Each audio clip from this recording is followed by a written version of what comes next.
Yeah, we are too. Yeah, why should the first people have more seats? I don't know. Life isn't fair. No, because we can make it. That's why we're here. That's right. Getting educated. How long were you here? I was here.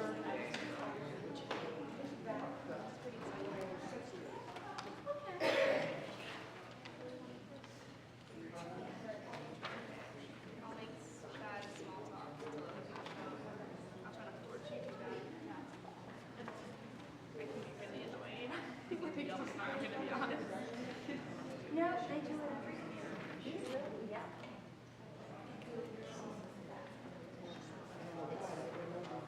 It starts when you go 5 years. It's usually what you're gonna do after you graduate. They start. I went about 5. Fast question. What are you looking at? 29. Maybe 30. Like 30. I went into a gym camp. Like work.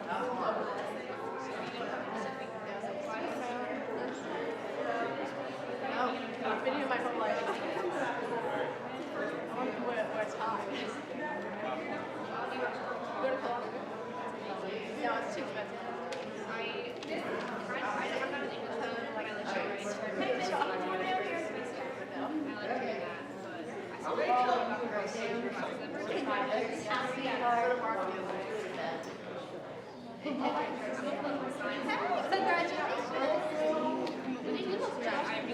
You're right here beside her. That's a whole lot of trouble in that route. Yeah, oh, you got it. You got it. There's trouble here. You're right here. And I can hear she's pretty. So you can just set it. Since you're not sitting on the seat. Since you're not choosing. No, I'm doing a great job. Well, I'm like, well, there's that plan.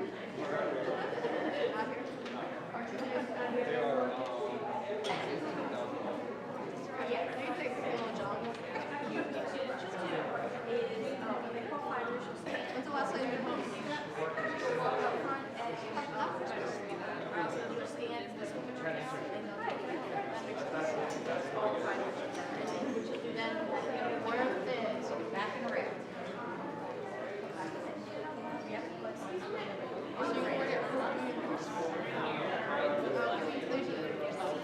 Sorry. Harriet, honey, you're right up front. Work your way up. Harriet. Harriet, are you? Harriet, honey. Oh, there you go.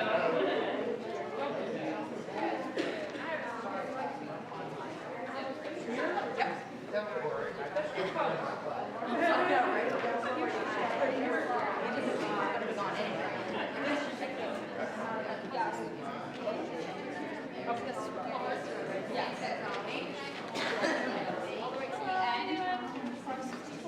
I think your dad's. It's crazy. The majority of your 5 years are okay. I've got 3 5 years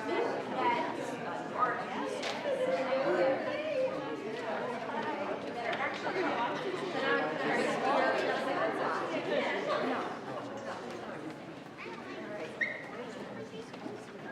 You guys parents? I would think so. not that. They can fit in the they go to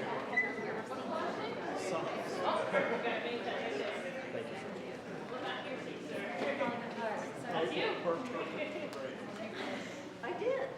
Hey, Jolie.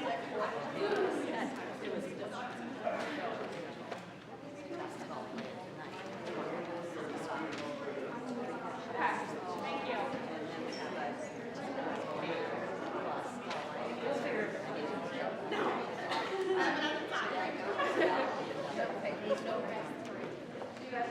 Right.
That was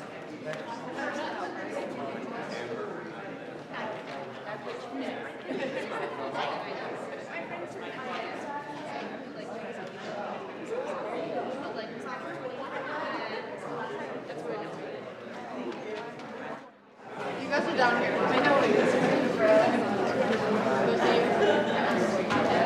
You guys are fly better.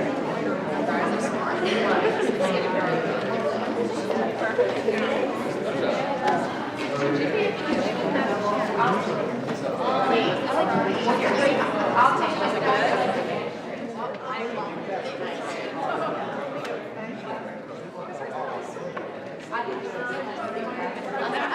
Sit right there.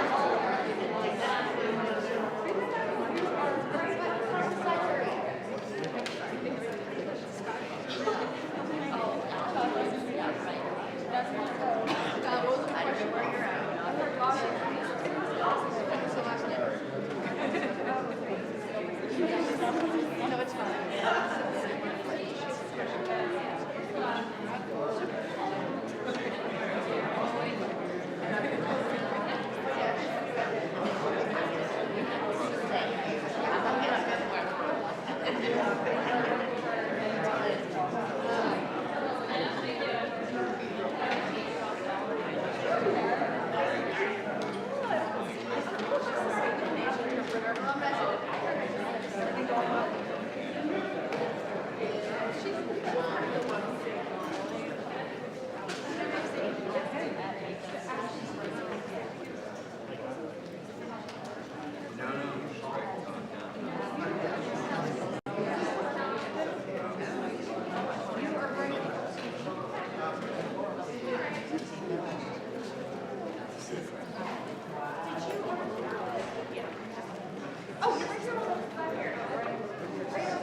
It's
some sense how much power I have as president. That's how they like to welcome me here.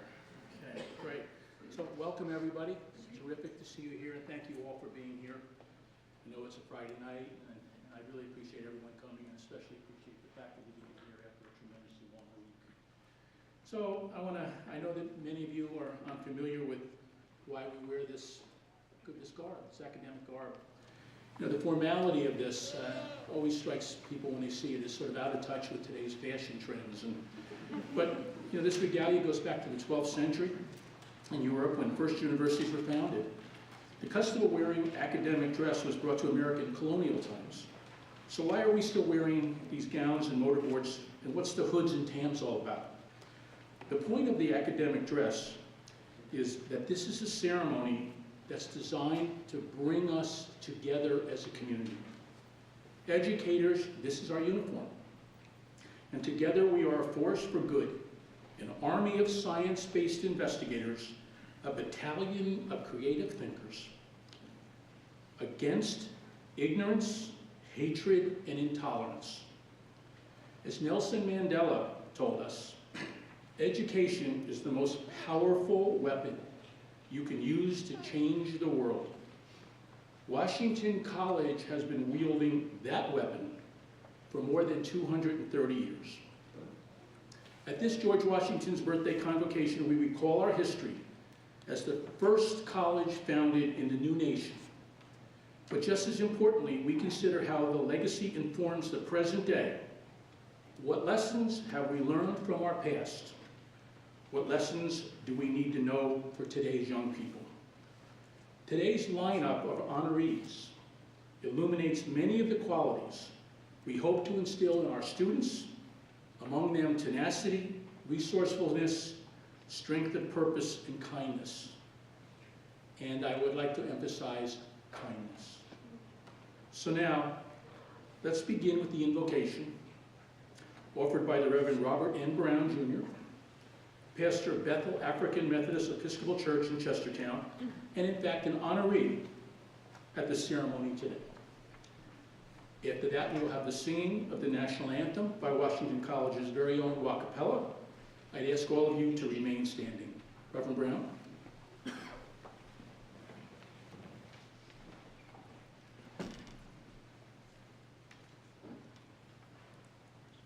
Let us pray.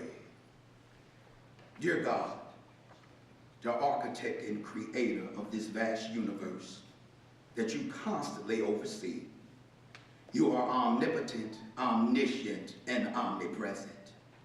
We give thanks for another day that only you have made, that we can give thanks for, rejoice, and be glad in. We are grateful for the institution of higher learning, Washington College, which since 1782 has been educating the minds of women and men you created and sending them forth to be contributing members of society. Now, as we have gathered for this event on these historic grounds, we ask your blessing upon the program, the participants, recipients, and attendees, that this will be a celebration to honor your chosen vessels of service, who have made a difference in the lives of humankind, and by doing so, in the process have glorified you. This we pray in your holy name. Amen. Amen.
Please be seated. Thank you, Reverend Brown. Thank you, Capella, for your participation in today's opening.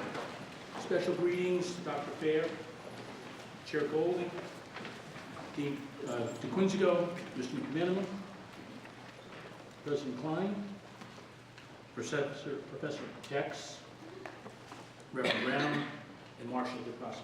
Thank you very much. Professor Fair, I am especially grateful that you were able to drop in and spend time with our students today. In my experience, they are extraordinary, and I hope you found them to be so. I always feel better about the future prospects of this nation after my encounters with them. Now I'd like to introduce one of the young citizen leaders in this college and soon to be in this country, who is president of the Student Government Association, to deliver greetings on behalf of the students of Washington College. Ms. Klein.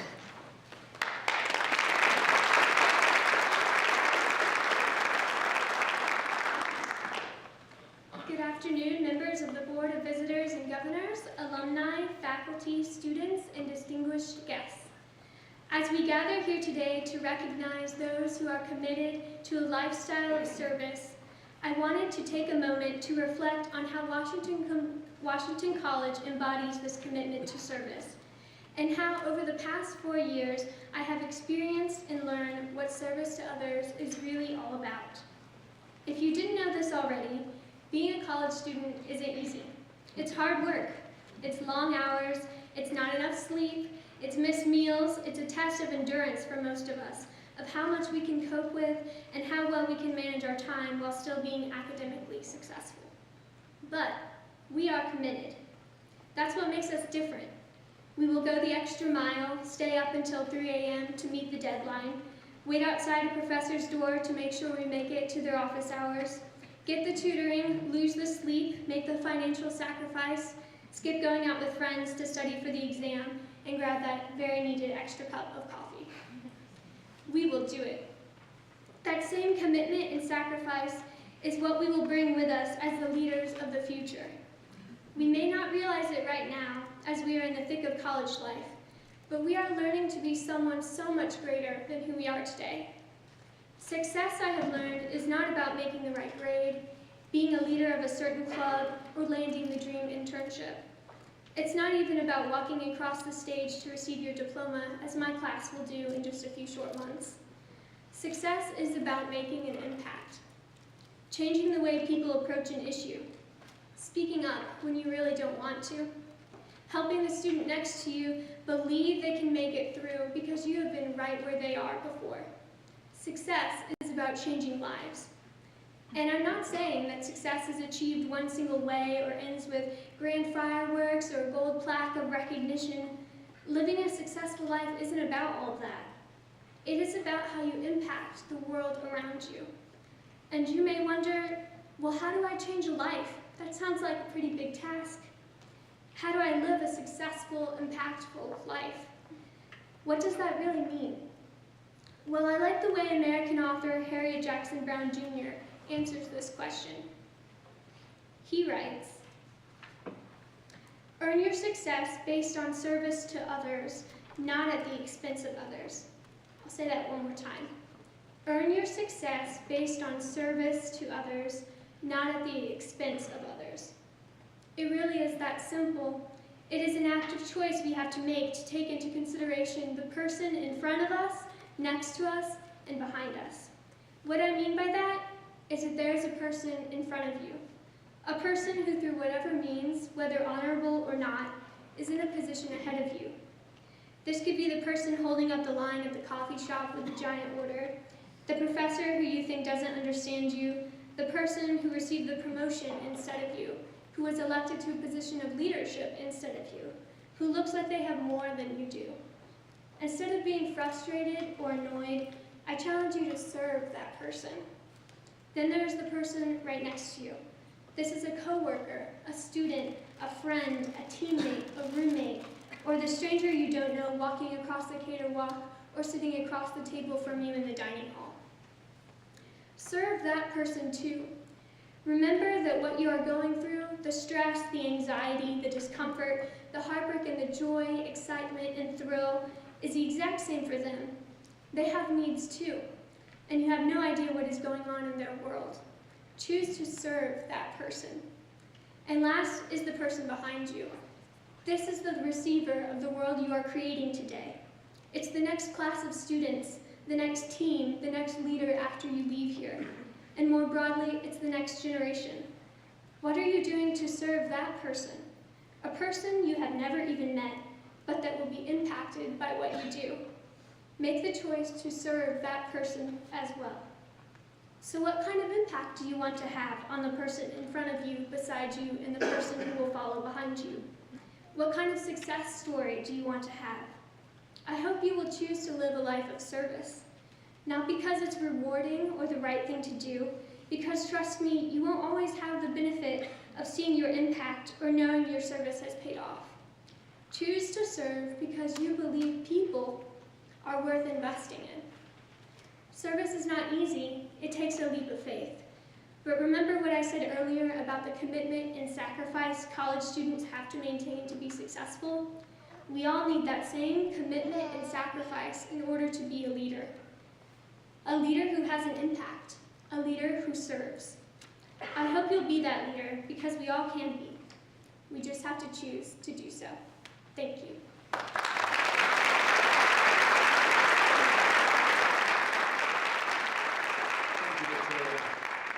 And living true to your words, you made a huge contribution here.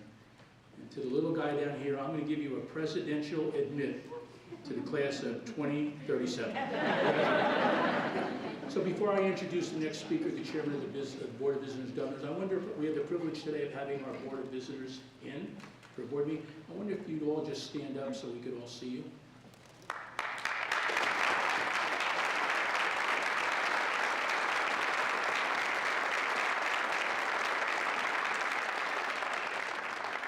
Please join me in welcoming Steve Golding, who will deliver greetings from the Board of Visitors and Governors. He's a 1972 graduate of Washington College and a parent, and I hope that you paid close to full tuition.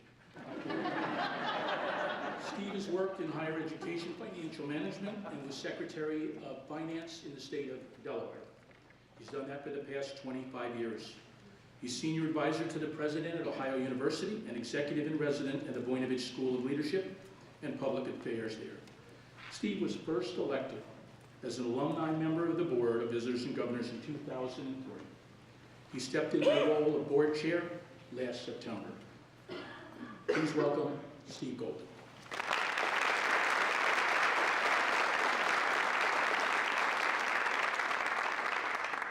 Thank you, Kurt. I knew I didn't want to follow Victoria. She's a tough act to follow, and she's symbolic of the students of Washington College in so many ways. I figured the only way that I could sort of equal her was simply to say, go Shoreman. Big game tonight. We're behind you. Dad, we expect you to bring one home. We're counting on you. I would like to add my welcome to those of President Landgraf and President Klein. It is an honor for me to be here today in one of my first official roles as chair of Washington College Board of Visitors and Governors. It is my distinct honor to represent the board, and I want to acknowledge each of them publicly for their personal commitment of time, treasure, and talents to this great college, its faculty, staff, and students. This afternoon's convocation is a very special event in the life of Washington College. As President Landgraf mentioned earlier, this birthday celebration of our nation's first president and the college's namesake is as much about the present as it is about the past.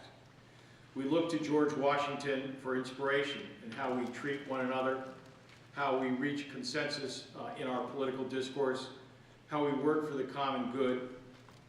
President Washington taught us that as individuals we wield tremendous power when we come together for the common purpose, whether that be for the education and guidance of our young people, the economic health of our community, or the welfare of our neighbor. In a word, President Washington taught us the penultimate definition of citizenship, which I believe President Klein just added to earlier today. As I thought about the President Washington's life lessons, my role and brief remarks, and the singular nature of this celebration in the life of the college, one of George Washington's rules of civility and decent behavior comes to mind, number 25. The superfluous comments and all affectations of ceremony are to be avoided, but where due, they are not to be neglected. With President Washington's admonition in mind, at this afternoon's convocation, we will have the privilege of honoring a number of individuals who exemplified the true meaning of citizenship, in my opinion.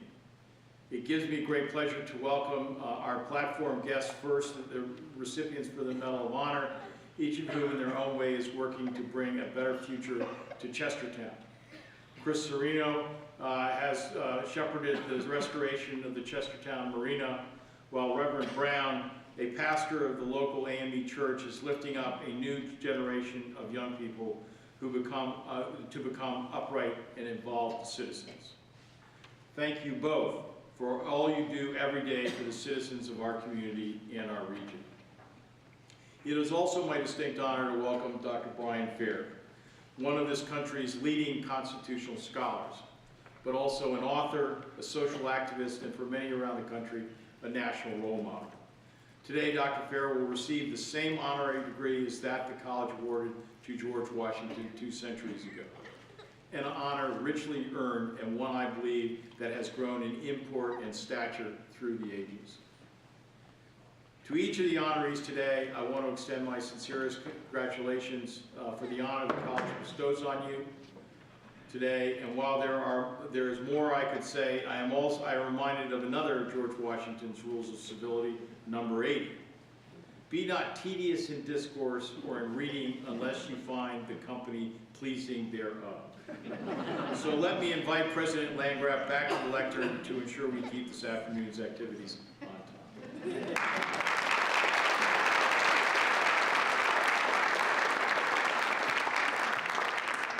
Thank you very much, Steve. When Reverend William Smith founded our college in 1782, his naming of this institution was an acknowledgement of the values of enlightened citizenship that George Washington represented to the people of the early United States. He hoped to convey through formal education what Washington had learned through his life, and to leave this legacy to a nation, just as Washington had left his leadership as an example to us all. We have a number of people who are creating their own legacies at Washington College, where we have a tradition of acknowledging employees for continuous service at this institution. I'm proud to recognize these members of our community who are long-serving employees. Provost and Dean of the college, Dr. Patrice DeQuinzio, will assist me in these presentations.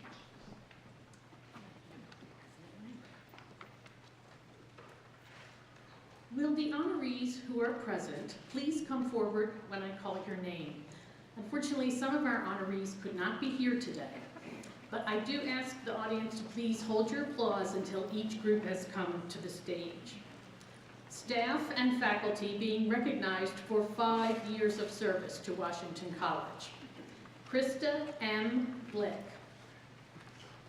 Jenny M. Carr, Ida Dacey, Laura J. Eckelman, Brendan S. Fox, James Allen Hall, Elizabeth C. O'Connor, Michael J. Rankin, Courtney E. Rydell, Robin J. Van Meter.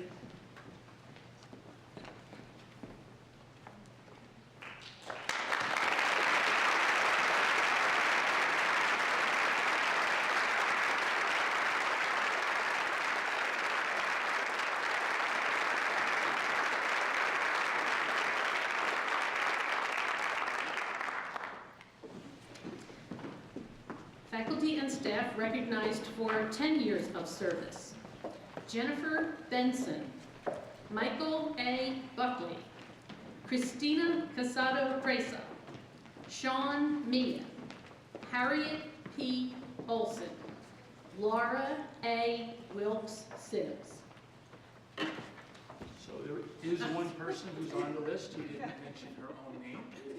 So Dean DeQuinzio has been here for 10 years also. So please.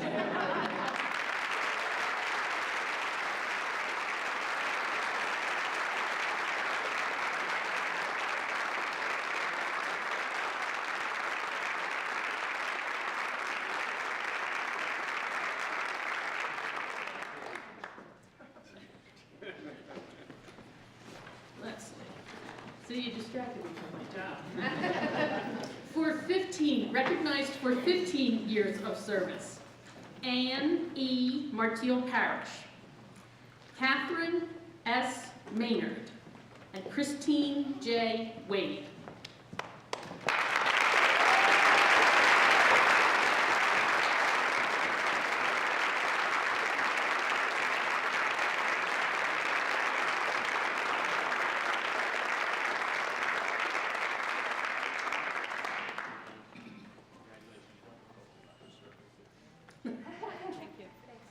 Recognized for 20 years of service, John L. Boyd, Nancy M. Cross, Keila L. Daniels, Michael P. Harvey, Lauren M. Littlefield, John L. Seidel.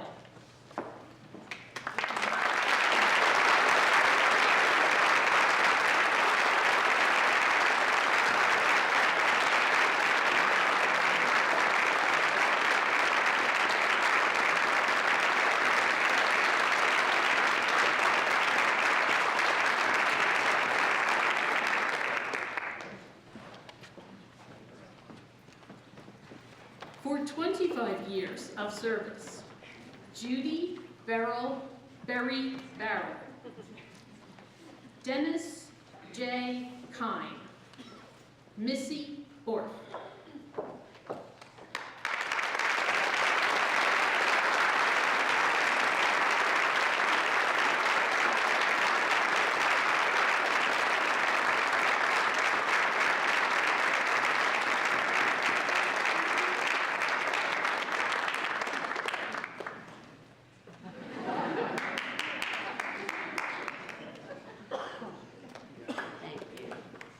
Recognized for 30 years of service, Tobias M. Summers and Richard A. Striner.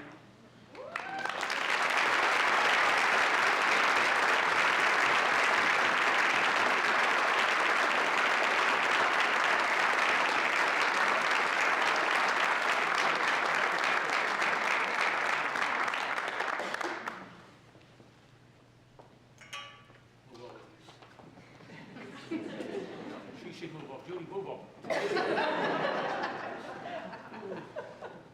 Doesn't matter how long you've been here, we're still gonna boss her right.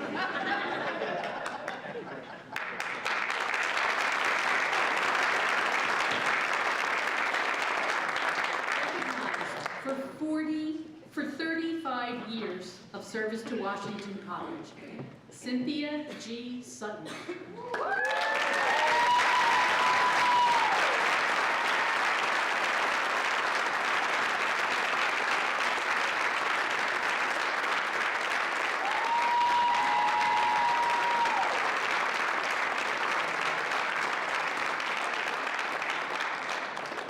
That'd be great.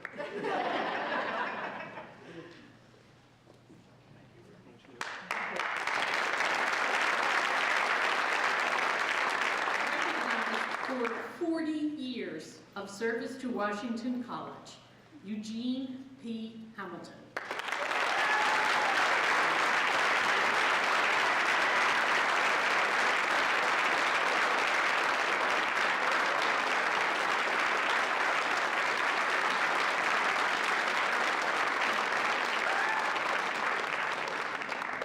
And now it is my pleasure to recognize our longest-serving full-time employee.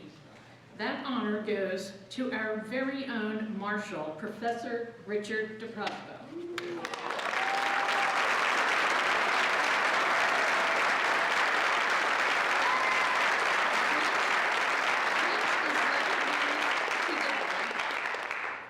For reaching the benchmark of 43 years of service to Washington College Department of English.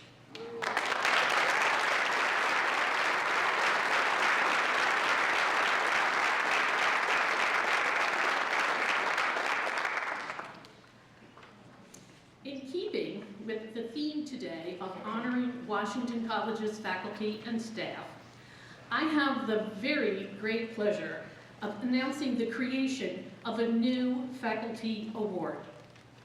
In honor of the 5th anniversary of the dedication of the Cromwell Center for Teaching and Learning, and in recognition of the continued generosity of its benefactors, Barbara Cromwell and her late husband, George, I am proud to announce the creation of the Cromwell Award for Innovation in Teaching.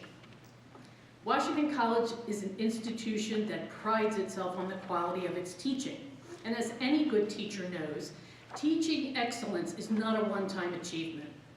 It is an ongoing process that requires faculty members to continue to develop their skills and constantly rethink their approaches to teaching and learning. The Cromwell Center for Teaching and Learning seeks to sustain and encourage Washington College's faculty in their pursuit of excellence with this award for innovation in teaching. This new honor will be awarded annually, and it will recognize achievements in the use of new instructional technologies, the use of traditional technologies in new and creative ways, and novel and new approaches to instruction, as well as new ways to engage students in the learning process. The award will recognize and reward instructors who have had a particularly powerful impact on student learning. Details about how to apply for or nominate someone for this award will be forthcoming, and the award will be presented at Convocation next year. With much thanks to Barbara Cromwell and to her late husband, George, we are delighted to have the Cromwell Award for Innovation in Teaching.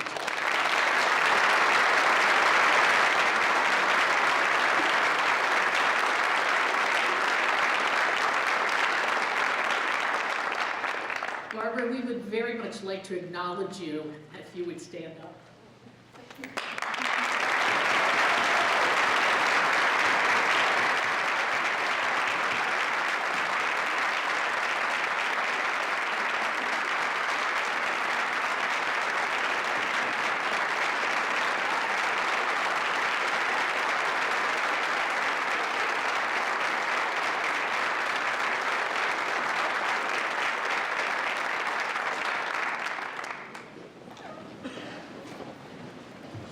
Lesson I've learned in my 19 months here. I said to Dean DeQuinzio, let's ask Mrs. Cromwell to stand up, and she said, no. I asked the faculty to do stuff, and they very bluntly say, no, I'm doing it now. So I had to say, please, and she said, okay. So she said, so, Barbara, thank you very much for everything.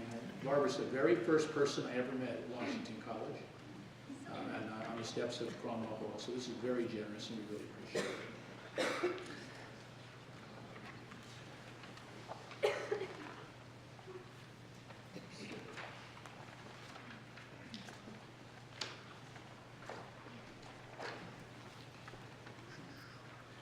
I want to say how appreciative we are to the faculty and to the staff for all of their dedicated years of service, and I do look forward to the presentation of the first Cromwell Award for Innovative Teaching.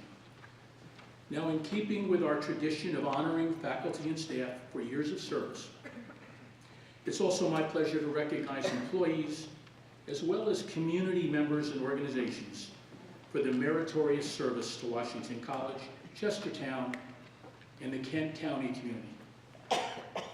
The Joseph L. Holt Distinguished Service Award recognizes exceptional performance, leadership, and service by an employee of Washington College. Recipients of this award have a record of exemplary performance and distinctive contributions. They have improved the college's programs and campus activities and have shown outstanding commitment to the campus as a whole. I'm delighted to announce the very first 2019 award recipient. I'd ask each of the recipients to join me on stage when I call your name. Katherine Brilz.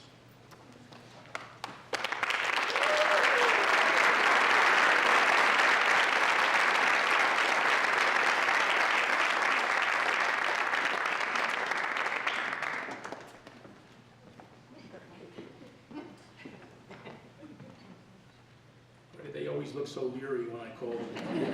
It's going to be good. Okay. So you might think in this internet-driven world, a college mailroom would be a thing of the past. And the person who ran it would be nothing all day but sort of counting cobwebs. But then you would know Katie Brilz, who for 19 years has been the glue and the thriving force for what is still one of the most critical yet unsung campus functions that we have, essential services. As Assistant Director, Katie oversees the hub that manages mail and package services for all of our students, staff, and faculty, as well as shipping and printing services. There are days when she and her staff take in, sort, and distribute more than 600 packages across the campus. Her attention to detail, efficiency of operation, and customer service are second to none. Just recently, she saved the college over $50,000 in helping to negotiate a new copier contract, downsizing copiers in locations that didn't need them, and encouraging the use of black and white copiers. I wonder where a copier. She has mentored scores of student workers who, under her watchful eye and tutelage, learned the down-to-earth values of integrity, kindness and service to others, hard work, which she exemplifies for her leadership, for her dedication, and for her caring to students in our campus community. I am very pleased to honor Katie Brilz with the Joseph L. Hope Award for Distinguished Service.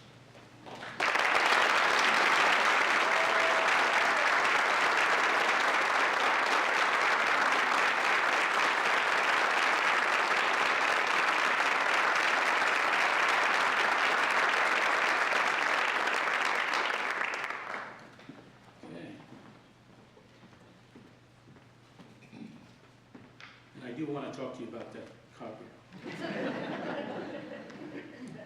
So, few Washington College employees, staff members, have experienced a campus career trajectory as unique as Sarah Feyerherm's.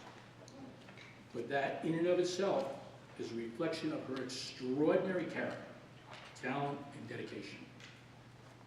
Starting as a field hockey coach some 30 years ago, she eventually became Assistant Director of Athletics and Associate Vice President of Student Affairs. And since 2016, she has been Vice President and Dean of Student Affairs, a role that places her in front and center of the most complex, exciting issues facing our students every day. Thankfully for Washington College, she is perfectly suited, and I mean perfectly suited, for this job. She combines deep professional knowledge with a rare human touch. She deals with the most challenging situations in the lives of our young people, and those problems, frankly, are growing exponentially, but nothing seems to faze her. Needless to say, this growth is often volatile, but Sarah is calm most of the time, in a crisis, an empathetic listener, always, patient as the day is long, and ready with a gentle sense of humor. She's often the first person students seek out when they need help or advice, and she consistently empowers students, leaders to take their initiative. She is also tireless in her support of the broader campus community and for Chesterton. She shows up reliably and always with a smile, whether in her role as a United Way board member, strapping on some running shoes to take part in the local fundraiser event, or cheering the field hockey team on. That is her generous spirit. And for all of these reasons, I am proud to present Sarah Feyerherm the Joseph L. Hope Distinguished Service Award.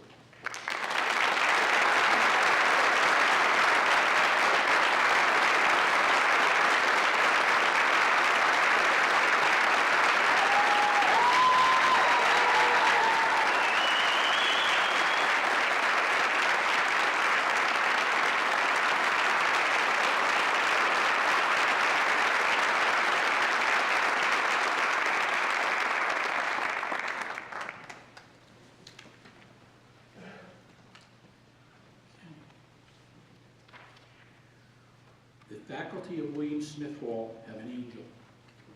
Her name is Jennifer Kaczmarczyk.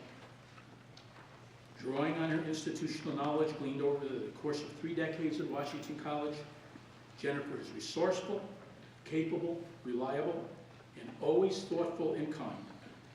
She anticipates what assistance faculty members might need even before they can articulate it. And then, of course, she delivers that help. Jennifer exceeds the typical expectations of an administrative assistant, cheerfully helping with tricky and time-consuming needs that make it possible for faculty members to do their jobs far better. And she does all of this without showing much stress. Whether it's deciphering student handwriting, salvaging corrupted files, or bringing order to the workplace, Jennifer is the quintessential problem solver. Given the range of departments that have their main home in Smith Hall, English, economics, history, philosophy, and religion, Jennifer knows her faculty incredibly well. She keeps track of their conference schedules, job market timelines, disciplinary magazines, and relevant publications. And not only is she always on top of things, she has a keen curiosity about what they do as scholars and as people. She buys their books, she reads their work, and visits their office regularly to ask about their project, because as she says, I like to keep up with what my people are doing. In whatever role she has filled at Washington College, the people under her care have been incredibly lucky. I'm pleased to recognize Jennifer Kaczmarczyk with the Joseph L. Holt Distinguished Service Award.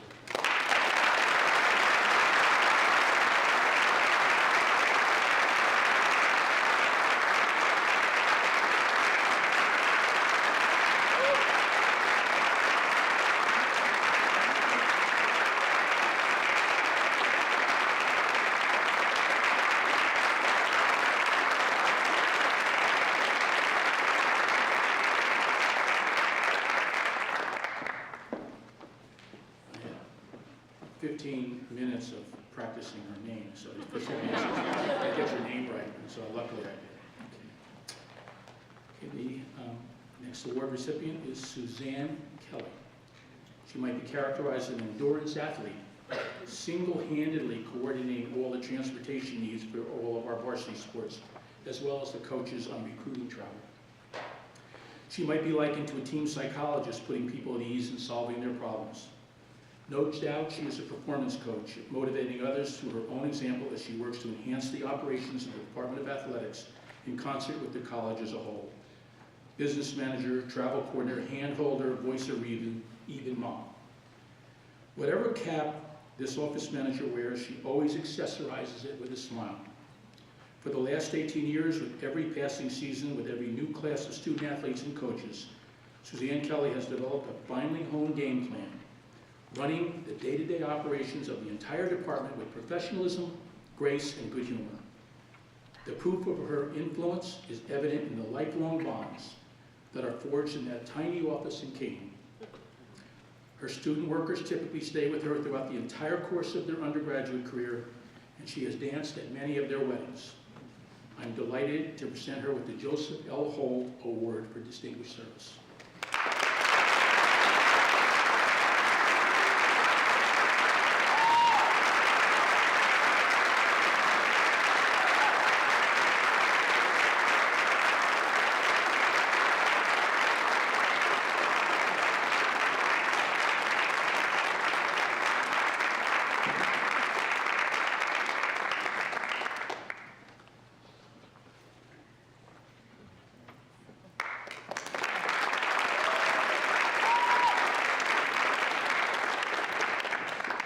She just told me that the only reason the basketball team won the Centennial Conference was because she gave a little guidance to the coaching staff. So at this time, I'm really delighted to welcome the chair of the Washington College Alumni Board, Mr. Patrick Miniman, from the class of 1987, to present the Alumni Service Awards. Okay?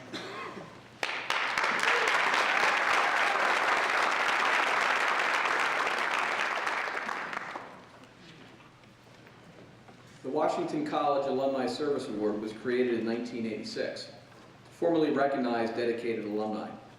The Alumni Service Award is given annually to an alumnus who has given outstanding and continued support to the college and or the Alumni Association.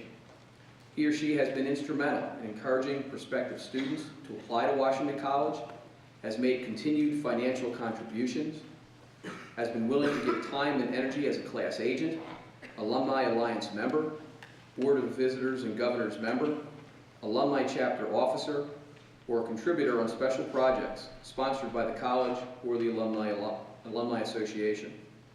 This year's recipient is Regis Antonin de Ramel, class of 1997. Regis, will you please join me on the stage?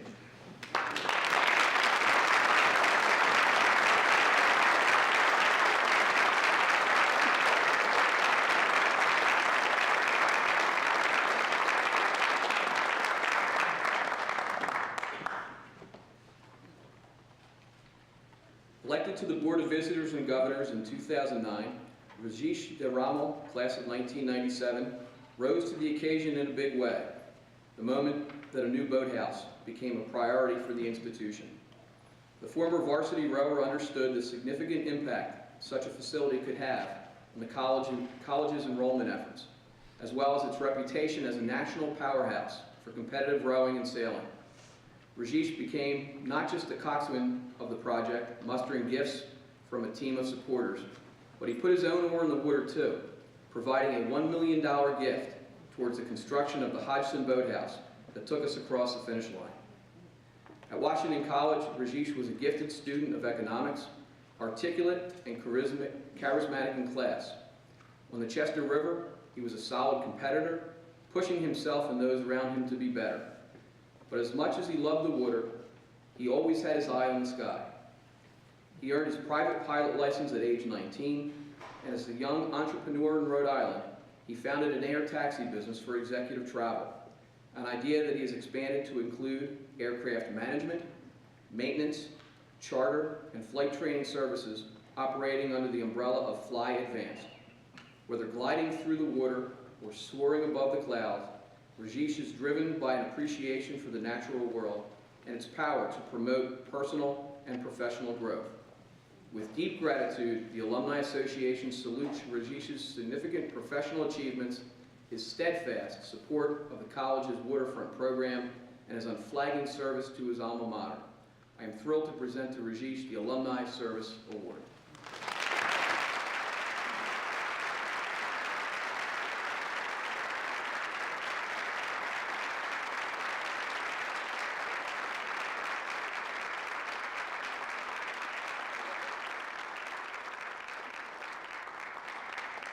I'm very pleased to see him win the award. So Regis is my neighbor in Delaware.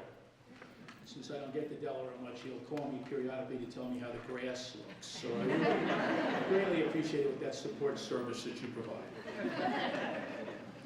So thank you, Pat, and congratulations. The President's Medal is intended to recognize the accomplishments of an individual or an organization that has made significant contributions to the advancement of Washington College and or our region. The first recipient is the Reverend Robert N. Brown, Jr. of the Bethel AME Church in Chestertown. Reverend Brown, will you please join me at the podium?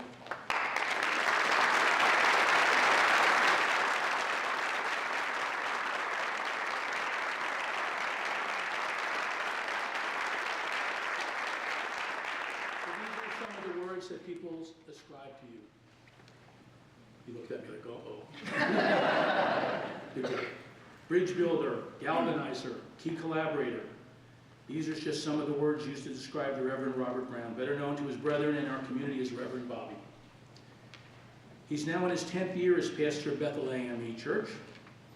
And if you attended last year's inaugural Community Unity Day here in Chestertown, you would have seen him in the thick of things, working with Washington College faculty, staff, students, and bringing the community together to talk, break bread, and celebrate. But you may not know just how deeply rooted Reverend Bobby is to this community. His 57 years ago, this month, it was his grandfather, the Reverend Frederick Jones Sr. of Bethel AME Church, who marched with Washington College faculty, staff, and Washington College staff and faculty, and students to protest what were then segregated storefronts in Chestertown. I'm going to give him a round of applause just for that.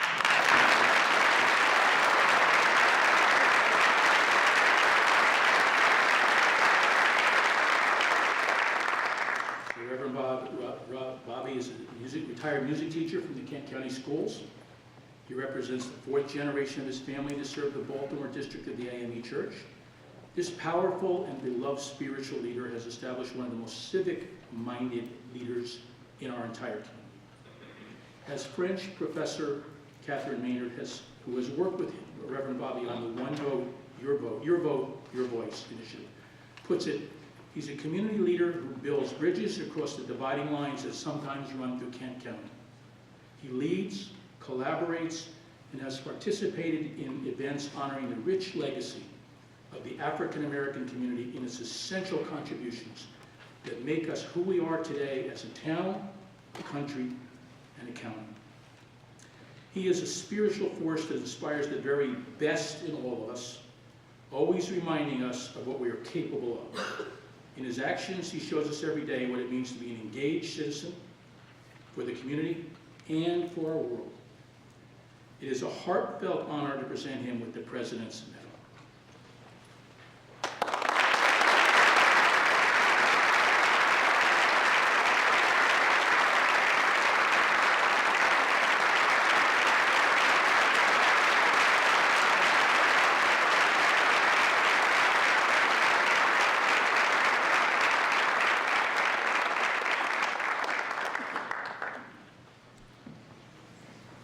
So I knew that this was a big, important event because this is the first time I've ever seen our next award recipient without his baseball hat on. It's truly a pleasure to recognize our second recipient of the President's Medal, the Honorable Chris Cerino, Mayor of Chestertown.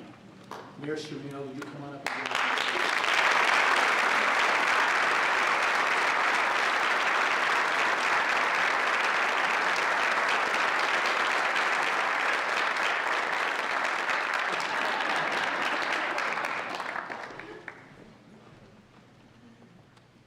Not even up for re-election.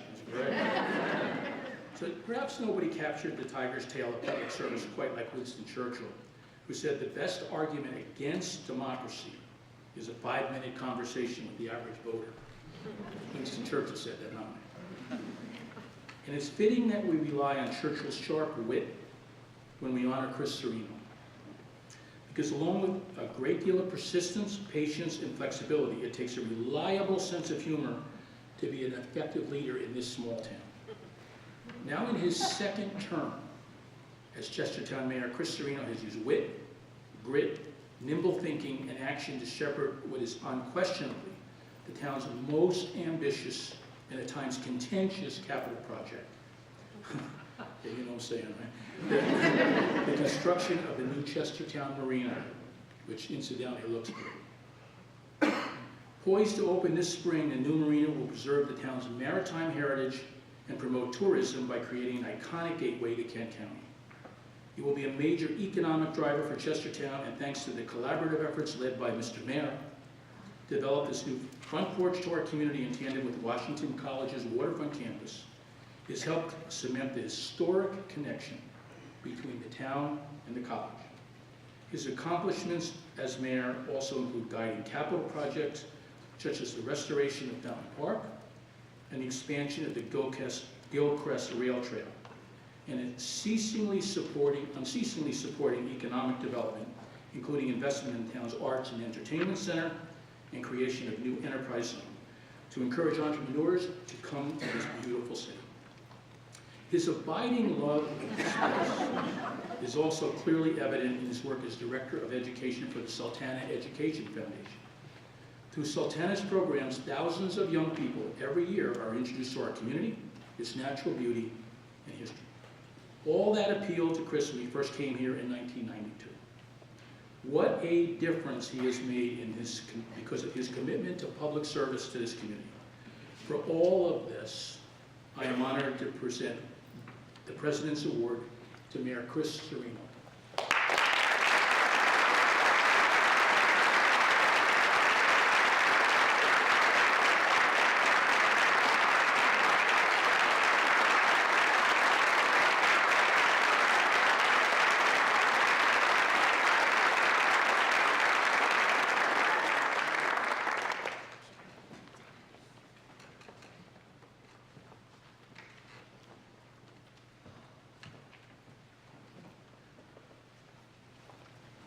So it is now my pleasure to introduce the president of our chapter of Phi Beta Kappa, Theta of Maryland, Professor Susanne H, who will announce the candidates invited to join this year.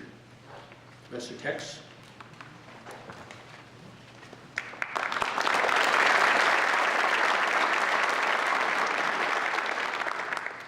Founded in 1776 by 5 students at the College of William and Mary in Williamsburg, Virginia, Phi Beta Kappa Society is the oldest and most prestigious academic honor society in the United States. For over 230 years, the society has embraced the principles of freedom of inquiry and liberty of thought and expression.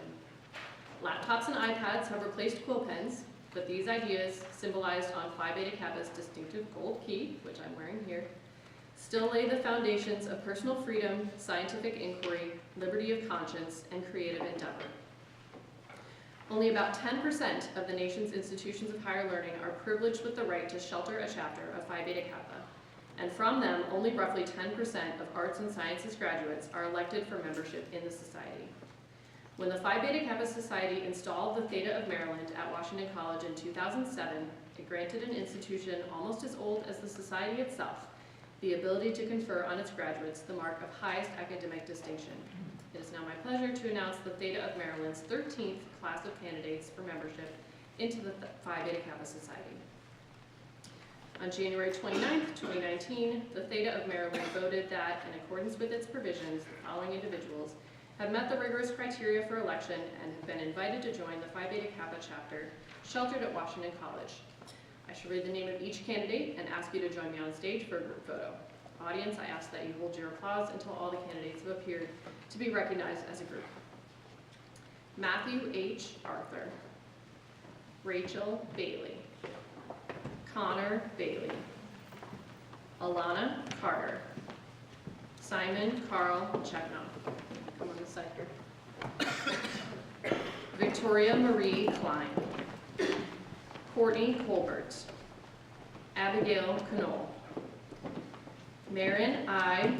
Corasaniti, Caroline Marie Cox, Hannah Foster, Amanda Lee Gabriel, Clarice Martine Gardner, Katie A. Heinold. Our alumni inductee this year, Professor Roy Kesey, class of 91, Christy Lynn Kozlowski, Alexis Kraling, Barbara M. McGuigan, Kellen McCloskey, Catherine McMillan, Kelsey Nicole McNall, Singying Mu, Shannon Neal, we'll probably start a second row here, guys. Sarah Noman, Patrick O'Neill, Kyle S. Pitts, Julia Marie Portman, Nicholas L. Roberti, Ariana Rose Sabatino, Joshua David Samuels, Faith Marie Stahl, Rachel Terry, Courtney Vasisco, Colin J. Vincent, Hannah Blankler, Lori Maria Juliette Wysong, Tianchi Xia, Justin Lee Yerke, and Allison Christina Strajewski. Ladies and gentlemen, I'm pleased to present the 2019 Phi Beta Kappa candidates.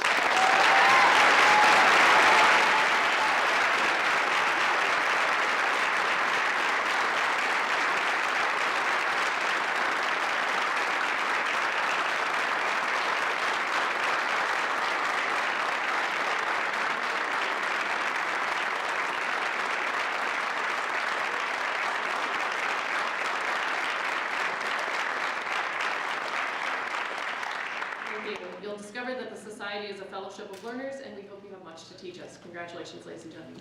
Merci.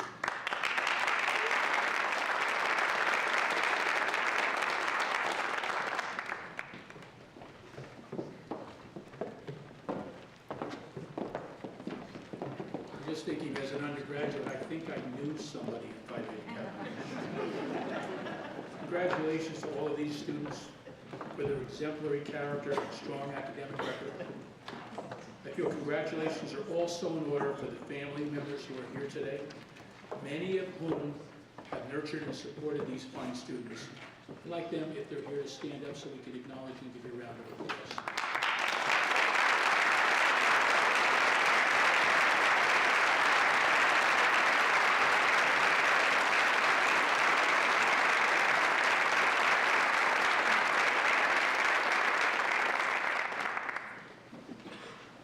Thank you all for coming. I'm now honored to confer the highest degree that Washington College can bestow. Chair Steve Golding will read the mandamus for the degree. Mr. President, it having been recommended by the faculty to visitors and governors that Bryan K. Fair is an individual of unusual scholarship and learning, and therefore worthy to receive the highest honors, you are hereby authorized and directed in accordance with the ordinance to that effect to confer at the Washington's birthday convocation on February 22nd, 2019, causa honoris, to Bryan K. Fair, the degree of Doctor of Laws, signed the visitors and governors of Washington College in the state of Maryland.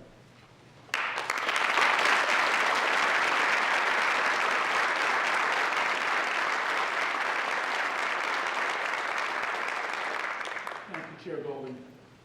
Because we ask our students to follow the example of George Washington, we also present living examples of outstanding individuals who serve as role models.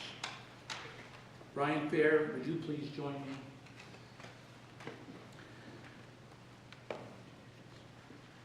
Some 40 years ago, a young black man born into poverty had little opportunity to escape the socioeconomic injustices and racial disparities in education and the world around him that would most certainly elude most people from a professional point of view. Bryan Fair, with a gifted intellect and a determination to pursue legal training in hopes of serving his community, was one of the lucky ones. Because of affirmative action, he had the opportunity to earn his undergraduate degree at Duke University, positioning himself to attend one of the best law schools in the country and achieve his dream of becoming a lawyer. Today, he is the Thomas E. Skinner Professor of Law at the University of Alabama. Go Tide. It's a heavy mantle this brilliant constitutional scholar wears as he prepares the next generations of attorneys to continue to fight for social justice and the struggle for equality. Now, especially for those for whom were born in circumstances that still bars the door on academia. Since the publication of his landmark book, Notes on Racial Caste, Colorblindness and the End of Affirmative Action, 2 decades ago, Bryan Fair has remained a champion of race-conscious policies that can end de facto segregation and eliminate racial caste. As we celebrate Black History Month, we do well to remember that 5 decades after the Selma March, the civil rights movement is far from over. And through his association with the Southern Poverty Law Center, Professor Fair perseveres in sounding the clarion call for equality and justice for all disenfranchised populations.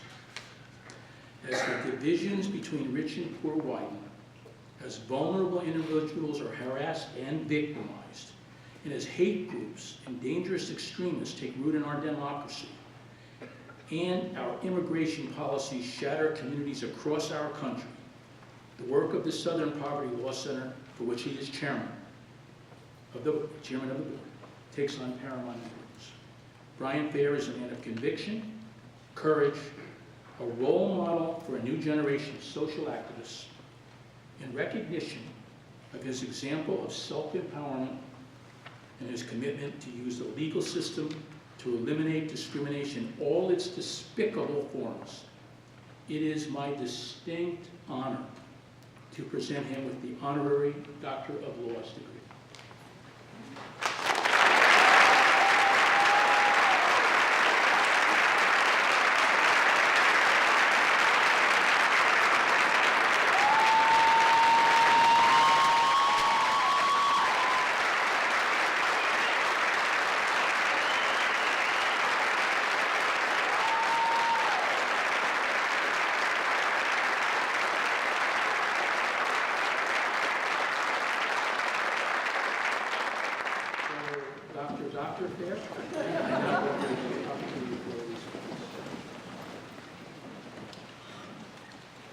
thank you all. I can't begin to tell you how extraordinarily honored I am to be with you today. This year would have marked my mother's 90th birthday.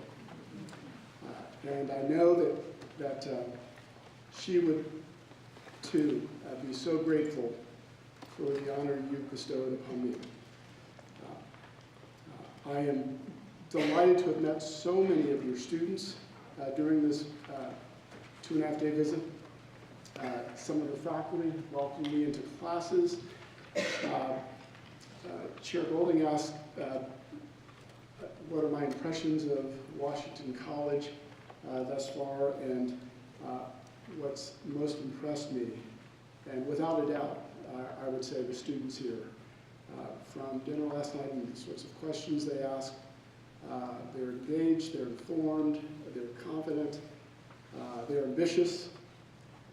And again, the faculty colleagues that I've met thus far have welcomed me. So many people at the college have been kind and warm and generous.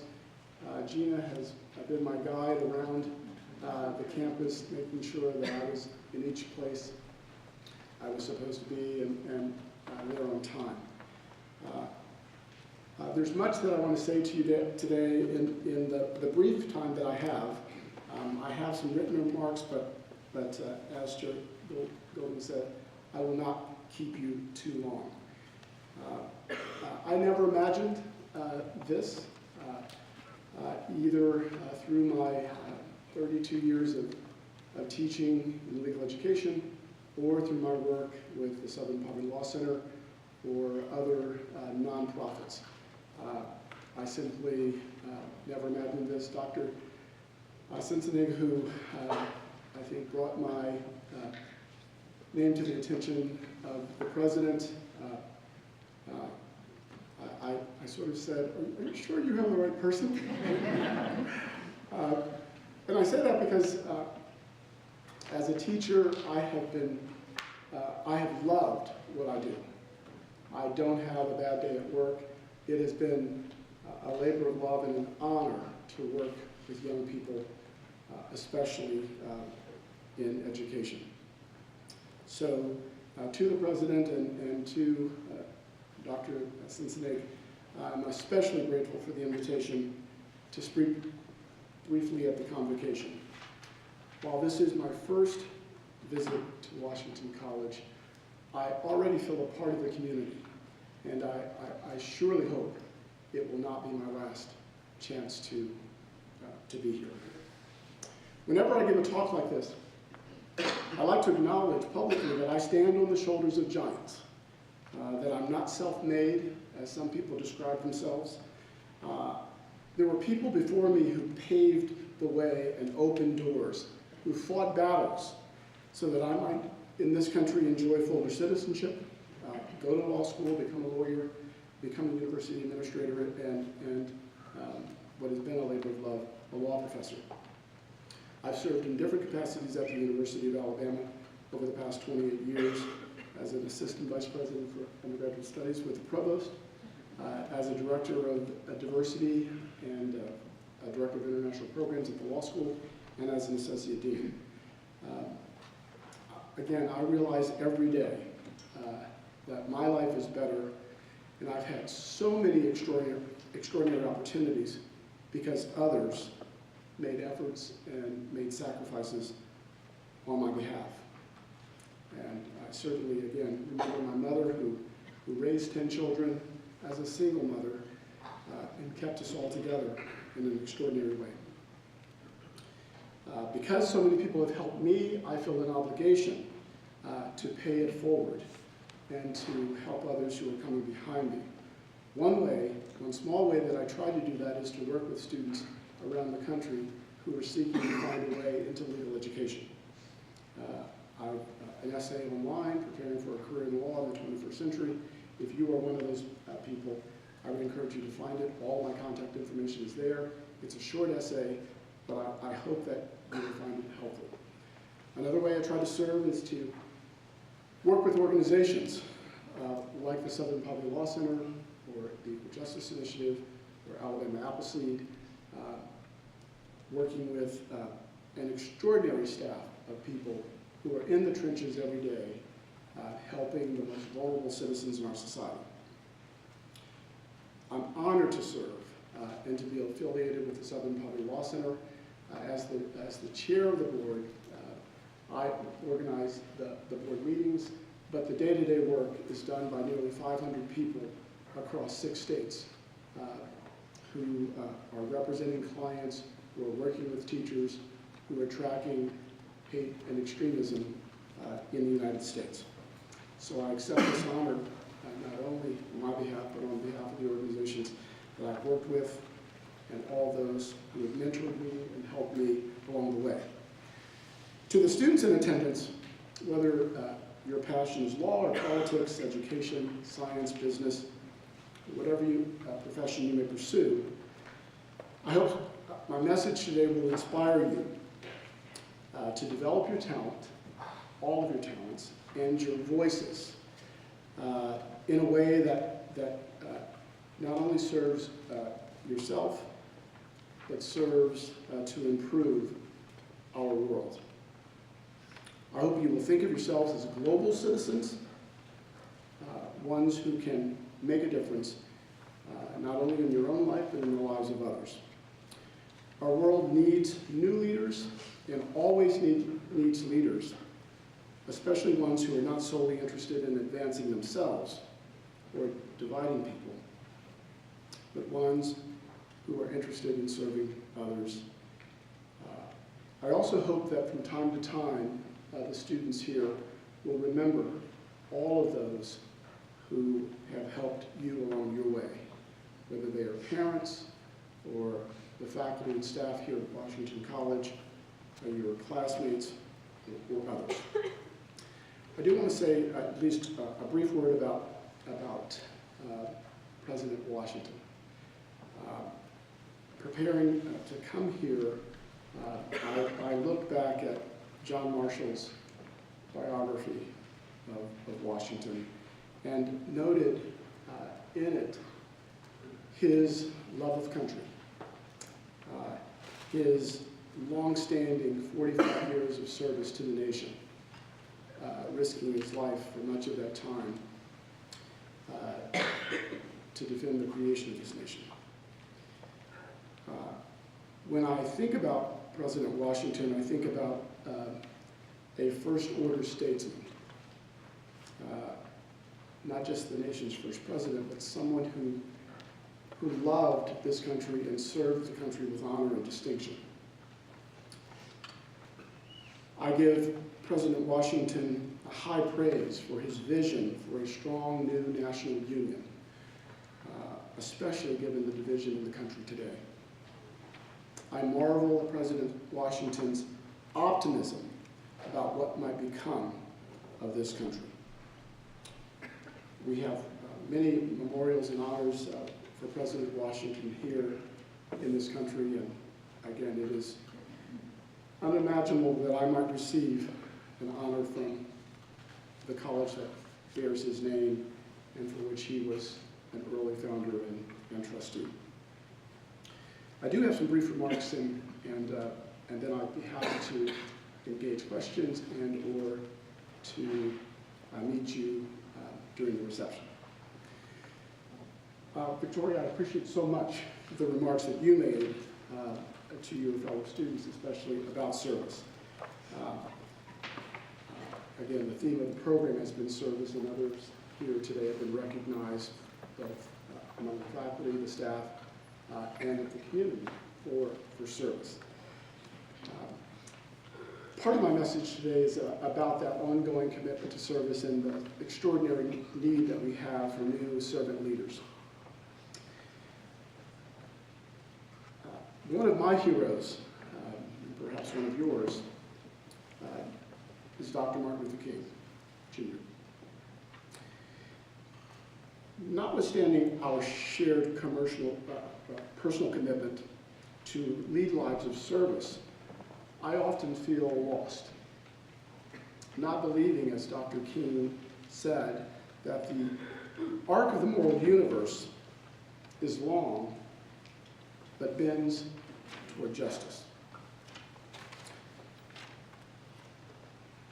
I'm increasingly concerned that it may not be the case that the long arc of the moral universe bends toward justice. I'm convinced that as we serve, each of us must help bend the arc of the moral universe toward justice, because it seems others are working to bend this arc towards inequality, injustice, and caste. I'm convinced we're not all working in the same direction.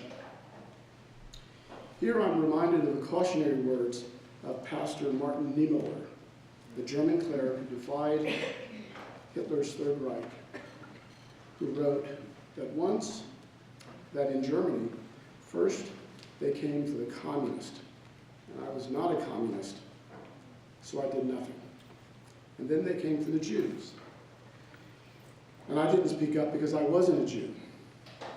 And then they came for the trade unionist, and I stood silent. And then they came for the Catholics, but I was Protestant. And then finally, they came for me, and there was no one left to stand up. Fighting for justice, fighting for equality, is hard work. It requires that we stand up, as Victoria said, even when it's hard. That we stand up even when it's unpopular. That we stand up even when there are risks.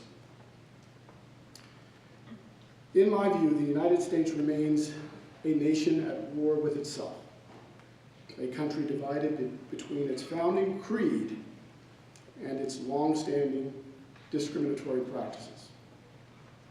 Some Americans have always sought to establish freedom, equal justice under the law, while others have frequently fought for supremacy and privilege for a few. This is the American dilemma. To resolve it, the nation needs a new declaration against caste, similar to our Declaration of Independence, which I would revise as follows. When in the course of human events, it becomes necessary for one people, for example, Americans with darker skin, or women, or immigrants, or refugees, or indigenous persons, or persons within the LGBTQI community, or the working poor, to dissolve the caste which has connected them to another, and to assume among the powers of the earth the equal station to which unbiased laws entitle them. A decent respect for the opinions of others requires that they declare the causes which impel them to demand systemic change. We hold these truths to be self-evident, that all racial, gender, religious, sexual orientation or identity, or economic classifications, among other bases of caste, are morally irrelevant, politicized social constructions created as tools of division and domination. That all humans deserve equality of opportunity and equal dignity. That all humans are endowed with certain unalienable rights. That among these are equal opportunities of life, liberty, education, employment, political participation, and the pursuit of happiness. That to secure these rights, governments are instituted among human beings, deriving their just powers from the consent of the whole governed. That whenever any form of government becomes destructive of these ends, it is the right of the people to alter or abolish it, and to institute a new government. The history of the United States is one of repeated abuses and usurpations, all having in direct object the establishment of the absolute tyranny and domination favoring a small group of Americans. To prove this, let the facts be submitted to a candid world. The United States was created to serve the political, social, and economic interest of a small group, relegating most other Americans to varying levels of subjugation, slavery, or slave-like caste. A small group of Americans established itself as a despotic ruler over this new nation, reserving to itself all authority over the means of accumulating wealth and power, land ownership, commerce, politics, education, and government. To ensure its domination, a small group created a system of race, gender, religion, sexual orientation, and economic spoils, seating itself, and those most like it, at the head of our government privilege line. What emerged was a pernicious caste system with a few, mostly men, directing the extension of American caste and their own unfair privilege from generation to generation up to the present. That group, called indigenous American Indians, heathen savages, declaring war against them and driving them from sacred native lands, forcing them to submit to unnatural, squalid conditions on and off reservations, manipulating federal authority to betray treaties and to drive them to near extinction. American Indian policy has been a clarion call endorsing this country as a white man's country, and Manifest Destiny was an early declaration, regrettable declaration of white supremacy, legitimating the murder and pillage of any tribe that dared to stand in the path of new Americans.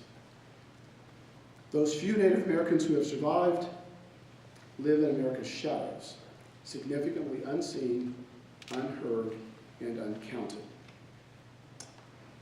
That small subgroup made women of whatever hue domestic slaves and sexual objects, denying them control over their lives, their property, and their bodies through laws most often enacted without their representation or consent. By declaring, in the words of one member of our Supreme Court, that the paramount destiny of woman was to be wife and mother, that group placed some white women in a caste cage while claiming to place them on a protective pedestal. Non-white women were relegated to a subcaste beneath white women, receiving even fewer opportunities within the women's sphere. Male supremacy was presumed based on theories of religious and biological determinism. Habit did the rest.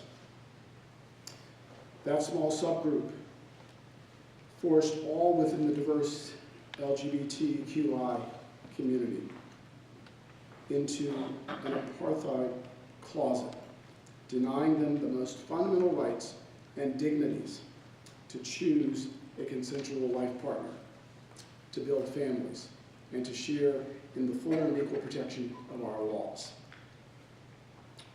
Current policies in our military propose to exclude transgender persons, continue this estrangement, isolation, and violence. That small subgroup made all African Americans, whether slave or free, through slavery, segregation, and affirmative acts of subordination, a despised racial caste in this country, asserting such persons had no rights, according to the Supreme Court and Justice Taney, no rights which a white person was bound to respect.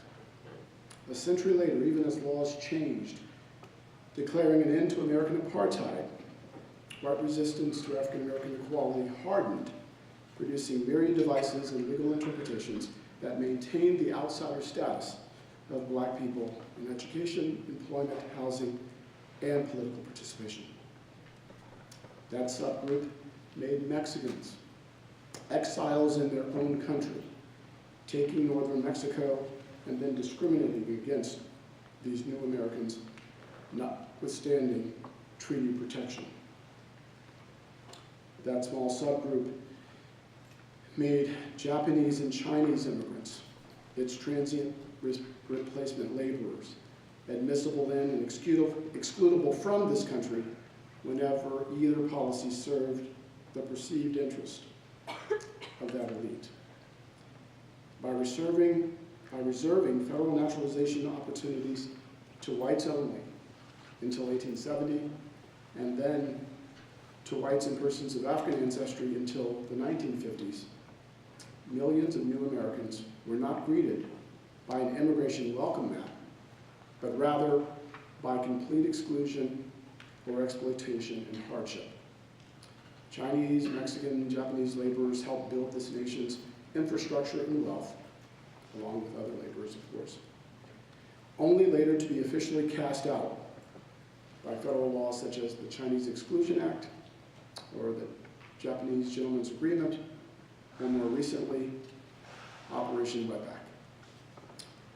American citizens of Japanese ancestry were assigned a special outcast status and forced into American internment camps based solely on racial antagonism because of their Japanese ancestry. That small group's theory of inherent superiority seduced even working-class white men. Despite their obvious poverty, illiteracy, or limited political influence, nonetheless, their whiteness or their maleness assured them a higher life status than many others constrained by our nation's exclusionary laws. Poor white men could aspire to become like their elite brothers. In every stage of these oppressions, many have petitioned, many people across race, across gender, across religion, across sexual orientation, have petitioned for redress. But those petitions have gone significantly unheeded and have been met with new injuries. Today, in this country, we live with the lingering effects of the widespread history of discrimination that I've just described. And as we prepare to mark the 243rd anniversary of our American Declaration of Independence and the 232nd anniversary of the American Constitution, we must all acknowledge the ways in which our nation has not lived up to its promise of liberty and equality for all. For too many people in this country, our nation is broken, and many of us have stood silently for too long. There is so much hate, so much intolerance, so much extremism, and so much disadvantage in this country, but too often our leaders, our representatives have failed to produce effective solutions. We all have forgotten that Black lives matter too, that immigrant lives matter too, that refugee and asylee lives matter too, but the lives of women matter too, that the lives of Muslims matter too. Instead, over our history and today, we have acted as if only some lives matter, that white lives matter more, that male lives matter more, that blue lives matter more, that the lives of the rich matter more, that the lives of some Americans matter more than the lives of others. Despite all of our wars, our revolutions, our civil rights movements, we have remained a nation riddled with caste and conflict. These chasms among us are growing and portend a dire road ahead unless we collectively change course. I challenge each of you to join this movement, to become an activist, to become involved in our government, to serve with dignity and honor this great nation that President Washington devoted himself to. I challenge each of you to serve locally, to serve wherever you can serve, and only then is it possible that we can have the sort of change that we need in our nation. Again, I'm so honored to be here, to have been selected as your convocation speaker. I will forever remember this honor, and I hope that I'll have opportunities to return to the college. Thank you very much.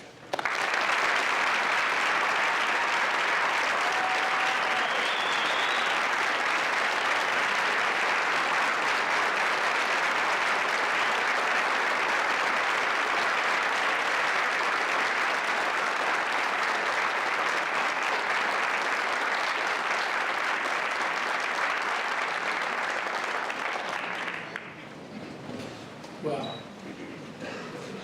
Just terrific. Thank you so much. Okay, as we conclude this afternoon's convocation, I want to extend an invitation to all of you to join us for a reception in the Underwood lobby. You'll all have a chance to meet all the honorees and talk to them. They are glad to ask you questions. I'd like to ask the audience to please stand and join a cappella for the singing of the alma mater. The words are printed in the back of your program. Following the alma mater, please remain standing for the benediction and the academic.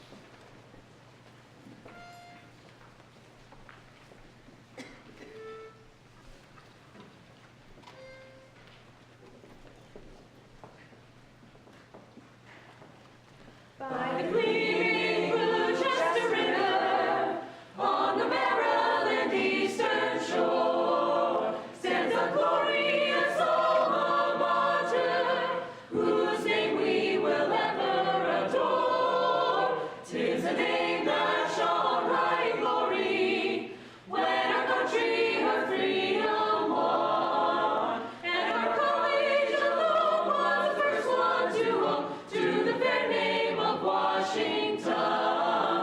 So Washington, old Washington, our Washington we do adore. We will fight for her honor, as our sons and daughters have before. So Washington, old Washington, our Washington forevermore.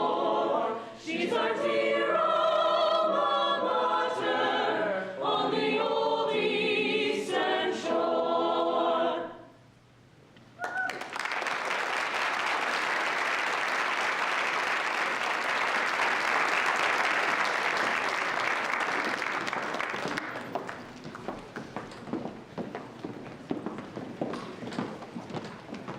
As we prepare to leave this place, but certainly not God's presence, receive this blessing.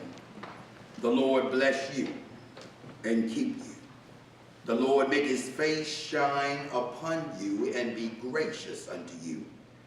The Lord lift up his countenance upon you and give you peace. Amen. Amen.